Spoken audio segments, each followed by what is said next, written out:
couple weeks ago, I finished one of the biggest video projects I've ever worked on, a 1-hour documentary film for my church. And so in this video, I'm gonna be talking through how I lit 5 interview subjects in one single shot. This is a lot more than I've lit before in a single scene. The most that I think I've done is 2. And the biggest thing that I learned from that is that it's hard to light from the side. Like typically what I'll do is do my key light a little off axis from the main camera. The problem with that is if you're using an aperture light dome or something of that size, whatever subject is on the side of the light is gonna be way brighter than the other subject. So I knew that was just gonna be crazy amplified with 5 different guys in one single scene. So I knew initially I wanted to go a lot more overhead with the lighting and probably was gonna be over the camera and really on axis with where I was shooting. So what we ended up doing was renting an 8x8 grid, which we assembled at the shoot on the day of.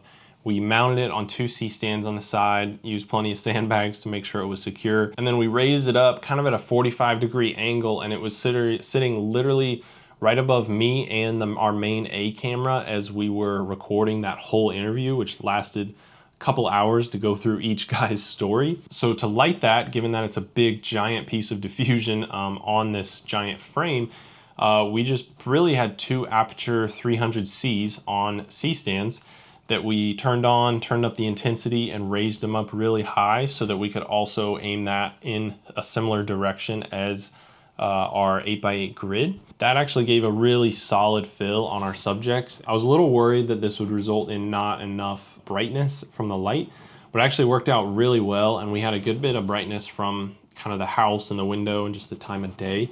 So I think the balance worked out really, really well. And the only other light that we actually used was another 300C with a spotlight attachment that was kind of tucked around the corner in the scene of where we were shooting. So obviously you can't see the light, but it just used a gobo that kind of simulated a window light that was pointing at the kitchen. So if you look in this shot really closely, you can probably see kind of where it is, and it's a little hard to tell, but I think it adds a little bit of extra character to the background. So I know that's a really quick video, but I hope that's at least helpful if you're ever trying to light scenes with a bunch of people at once.